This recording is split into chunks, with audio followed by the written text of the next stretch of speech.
The 90s opened with a war. Not a real one, but one that shaped an entire industry more than almost anything before it. On one side stood Nintendo, already crowned the king of home consoles. On the other stood Sega, a company that ruled arcades but wanted its third console to finally end Nintendo's reign at home. Nintendo had the advantage early. They'd saved the industry after the crash of the 80s, and that history bought them millions of loyal fans, plus the kind of exclusivity deals that made most publishers release their biggest games only on Super Nintendo. Sega had one real option left: trust its own developers to fight back. So when Nintendo and Capcom struck a deal to bring Final Fight exclusively to Super Nintendo, Sega knew it needed an answer. And fast. What came out of that pressure became one of the most beloved games in gaming history: Streets of Rage.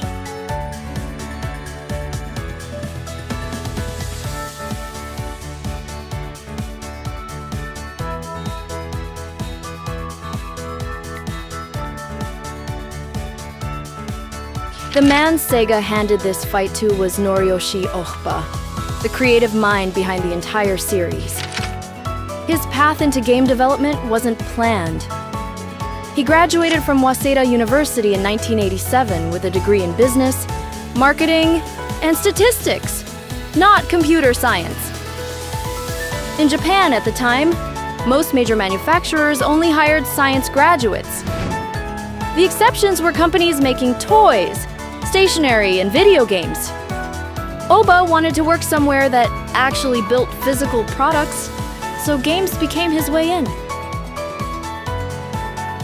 Sega put him on Wonder Boy and Monsterland as a designer, where he picked up the fundamentals of game design and programming. But the project that made his name was The Revenge of Shinobi. It was the first game in the Shinobi series built exclusively for Sega's console, with no arcade version at all, and it became a genuine hit. It also introduced Ohba to Yuzo Koshiro, the composer who would go on to define the sound of Streets of Rage. The two quickly became close collaborators. After Revenge of Shinobi proved Ohba's talent, his attention turned to Final Fight. Sega had already beat 'em ups before, games like Altered Beast, Last Battle, and Golden Axe. But Ohba wanted something closer to what Capcom had built: a street karate game, in his words. He brought the idea to Koshiro first, and together they started shaping what would become Sega's answer. Ohba was also a big fan of American film and television, and he leaned on that constantly. Not to copy it, but because it showed him exactly what Western audiences responded to. For Streets of Rage, two shows shaped the tone directly.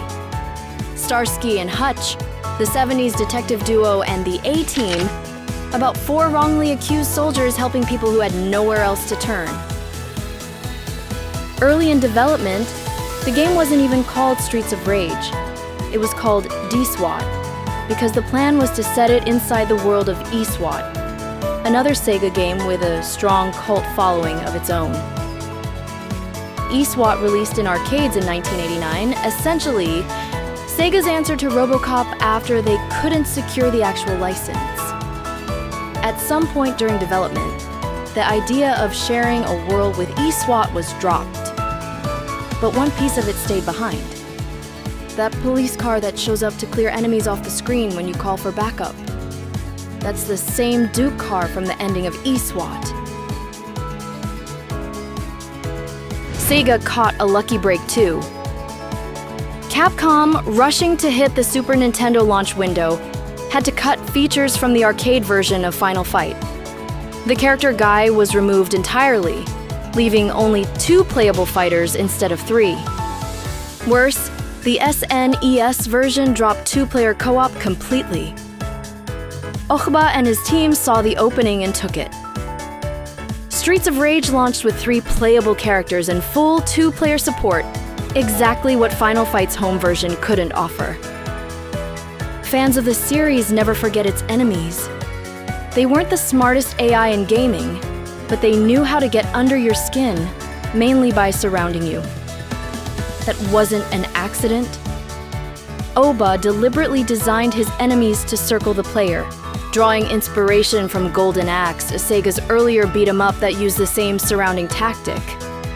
He wanted a game where players couldn't just stand in one spot.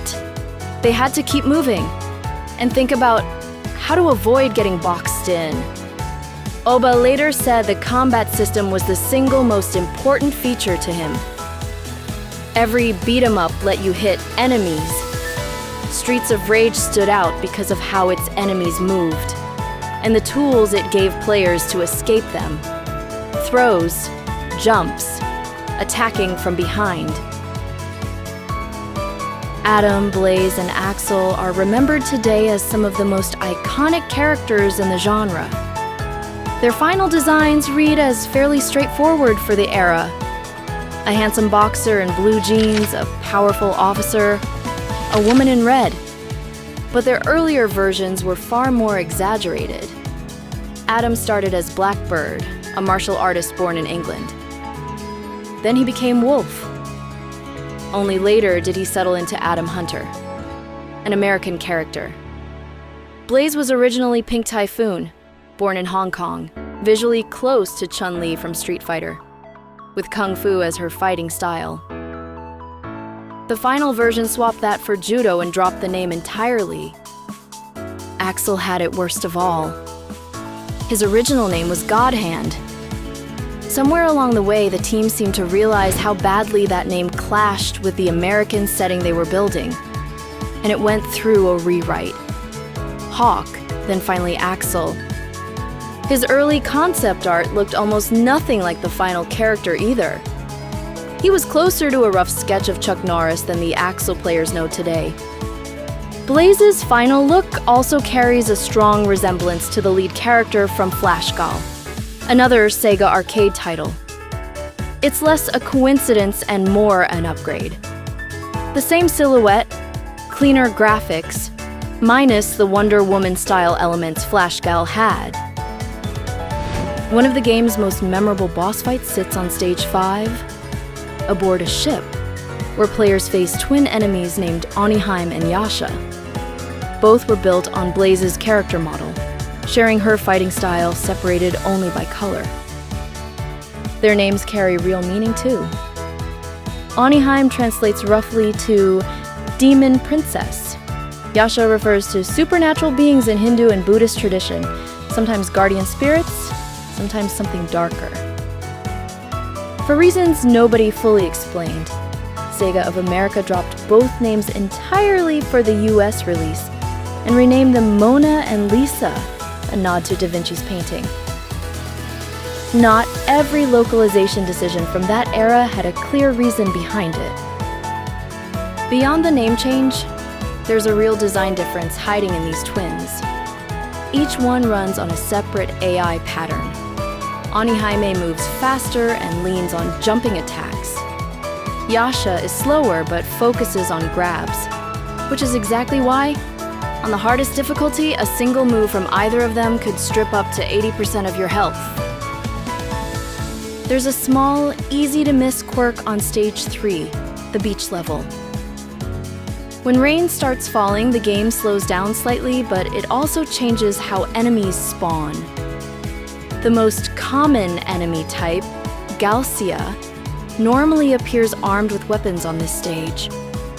During rain, sprite limitations meant Galcia enemies could only spawn without knives. Purely a technical restriction, not a design choice. Galcia's health bar hides another detail. Armed versions have more health than their unarmed counterparts. And a separate enemy type, Hakuyo, one of the toughest in the game, actually runs 2 different health models depending on how they attack. Visually identical. But Hakuyo enemies that show up in groups of 3 carry more health and take longer to kill than ones that attack alone. Which explains exactly why those 3-person swarms felt so relentless. Ohba approached the whole project with the mindset of his background in statistics. He believed beat-em-ups earned their massive worldwide following for 2 specific reasons. They were exciting, and you could play them with friends. So 2-player support wasn't an afterthought bolted on later. It was baked into the design from day one. Ohba believed that without solid co-op, you didn't really have a proper beat-em-up at all, fighting mechanics or not. And it's hard to talk about Streets of Rage without mentioning its soundtrack.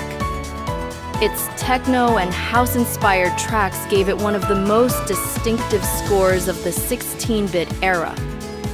The composer was Yuzo Koshiro, a young, independent musician at the time. He originally planned to write rock music, the standard sound for beat-em-ups back then, but changed direction because of his own history. Koshiro had spent real time in Tokyo's nightclubs, so club music wasn't foreign to him.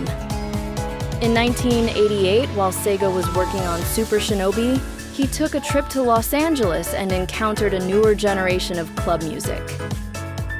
Sounds Japanese audiences hadn't really heard yet.